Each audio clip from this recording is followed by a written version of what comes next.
Let's walk through some of my travel fails that cost me money and how I could have avoided them, or I guess what I learned from them. So, one of my first big travel fails was in 2016. I was when I really started getting back into travel a lot, and I was in the UK and hadn't really nail down plans, I guess you could say. I knew what I was doing, but I was just kind of feeling really, really flexible and was like, oh, that's fine. Like, I'll just catch a train whenever I need to catch a train.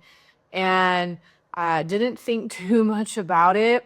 So, like, day of, I was in Leeds and I was heading up to Edinburgh and just went to buy a ticket and it was like $150 mistake. It was a very expensive ticket. It's probably the most expensive ticket I've ever bought for a train in the UK.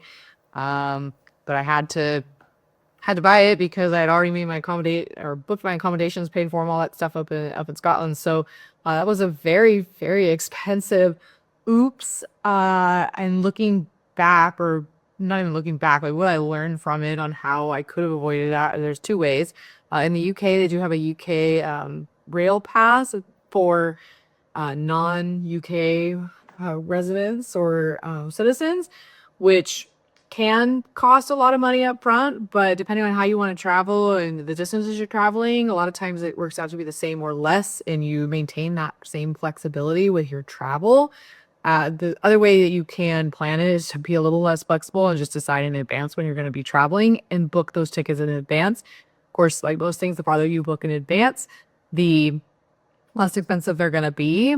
Just some other little things about that because sometimes you're traveling in a group travel. There's a lot of times tickets for the entire group as long as you're traveling together, and those tickets are less expensive, which is a wonderful thing.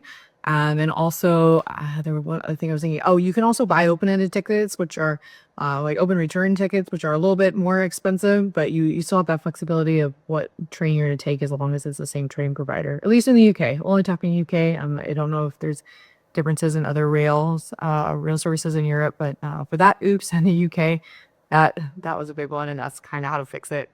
Other oopses I've had in recent memories. Broken suitcases. Not really my fault, but definitely turned into, I guess, maybe more expensive adventures than I necessarily needed. I was in most recent oops was in Thailand in 2024, and I had brought just a small carry-on suitcase like I always do. And the day I was leaving Bangkok, I was packing my bag and I noticed that the wheel, it's a four-wheel roller bag, was hanging, kind of hanging. It was cracked, and I thought, oh my gosh, this is gonna be rough. I have to check this to Phuket, and I just hope it holds itself together. Fortunately for me, it did hold itself together. And when I got to Phuket, I was able to buy another suitcase. I ended up having to um, get a lift to like the nearest large shopping mall so I could get a bag that wasn't just an inexpensive cheap bag. Even though I've had cheap bags that have turned out to be like the best investment ever, but in this case, I wanted to invest in a bag, so they had to buy one. So I did, and I ended up getting a check suitcase. And I thought, you know what, at this point, if I'm doing it, like I'm giving up. I'm just gonna do it. So um, that was expensive. It was an oops. I don't really know how it could have been avoided. I feel like these things just happen with suitcases, especially when they get checked. Interestingly enough, for this particular bag, let me double check my memories here. Yes, this particular bag, I didn't check it on the way over to Thailand, so I'm not 100% certain where it got broke. I don't know if it was maybe when maybe on a different flight started to crack. Maybe it was when it was being handled by the person that had picked me up, or I don't know, because it drives me nuts when people pick up a bag and they don't use the handles, they use the wheels because like they're not structurally built for that, so they break. Um, anyway, can't necessarily avoid that, but I think one of the things that I've learned, and it's just a good tip in general. Always bring in your liquids bag, bring like a small tube of super glue, because that's what I actually ended up doing with this bag to hold it together. Is I didn't buy a new suitcase immediately, but I was able to get a tube of super glue and was able to kind of I was just able to kind of glue it back together. I was just laughing because I don't know what the heck I was thinking at the time. I was just trying to get through it and get to the next location. But super glue is amazing. It is not only for suitcases. I've been so thankful I've had a small tube of super glue over the years, not only to fix suitcases, but when I've cracked fingernails a couple times, like way down, like in the, I don't even know, past the quick, I guess, down in like the pink and by the nail bed. And I've super glued my nails back together to keep it held on so I wouldn't rip a nail off. And yeah, all that to say, super glue. That's an amazing thing to have. Other oopses that I've had, I don't know if there's so much, well, they're not an oops on my part. I've been uh on an expedition before. I've been on a couple of them, and there was one with I don't want to name names. There was a particular expedition company that I was with that their communication was very poor. And when you're on an expedition, you there's usually a suggested tip for the expedition team and also for the crew on the ship.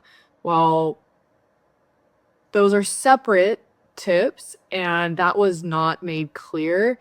So at the time, it was on a big budget. Income was not great. And so I had set aside money based on what they had said. And then when the expedition was over and you're basically held captive on the ship, they said, oh, by the way, actually, it's two separate tips. We suggest this amount for the expedition team and this amount for the crew. And I felt so awful because I didn't have additional money with me. I didn't want to put additional on a credit card. And for those who want to call me cheap, look, I was on a budget, okay? I had budgeted based on what I had been told and didn't have additional money to burn. So I felt so bad because I ended up having to split that tip. And um it was an oops. And I guess it didn't really necessarily cost me money so much as it just felt so bad. It totally could have been avoided by better communication on the travel company, the expedition company's part, but also on asking questions. It was a question that I didn't know to ask for clarification. So if you're ever in a group trip or in an expedition company, or you book through a travel company, always double check the tipping. I have had a similar experience when I was in Egypt, and it was not the travel company's fault. They did suggest a tip, which I was totally okay with. Plan for it was not a problem. Problem that I had with that one is some of the people that they had that they were working with that were, let's say, like third party. They were like the contractors with the company. Anyway, they're rather demanding. So tips are just a funny thing, and they can obviously cost you a lot if you're not careful. But it's just always a good question to be very clear on tips. Tipping culture is different depending on culture, depending on where you are in the world, and it can add up quickly if you were not there wasn't full transparency. So that's going to oops, that has cost me in the past. Trying to think of other things that have cost me. Food has cost me places where there were like hidden fees. I've been seated at places where it was like, water is always something. You don't specifically ask for tap water. You get charged. We walk out with like the biggest bottle possible because they know you're a tourist. You're like, oh, well, here we are. And of course, always speak up for yourselves and tell them no. But a lot of times I just roll my eyes with it anymore because it's definitely a me problem. What other oopses have I had? I've had booking oopses before where I've missed a night, like I've miscalculated before, and I've had to book last minute. That's always a rough one because sometimes you don't always find a last minute deal. Sometimes just like, or you're just in a pinch and you got to book what you can get, or you're in a tiny small town. I've had that happen once. I was up in the Highlands of Scotland, and I miscalculated a night, and there were like two places to stay, so I obviously had to book the one with availability, and that was that. Um, Gosh, what other things have I just had a thought of a thing that I've had an oops when that, and I was like, oh dear. hoping that, oh, travel insurance. I've had oopses with travel insurance, or the insurance through my credit card before. And I can't even really call it an oops. It's just something that you you think you have coverage based on what you've read, based on what you've been told um by the representative you've spoken with, and turns out actually not. I've had one case where my flight was 100% canceled because the plane was broken. I was flying from a small regional airport and they didn't have the part. The nearest part I think was like 4+ hours away, but they had to order that part in and then they had to drive it up. And I mean, there was no leaving. The flight was canceled, and I had two connecting flights I was trying to get to, and I was like, okay, well, you guys gotta get me out of here. So my initial flight was canceled, which means technically, theoretically, I should have had reimbursement and coverage for that. My credit card said no. That was a pain.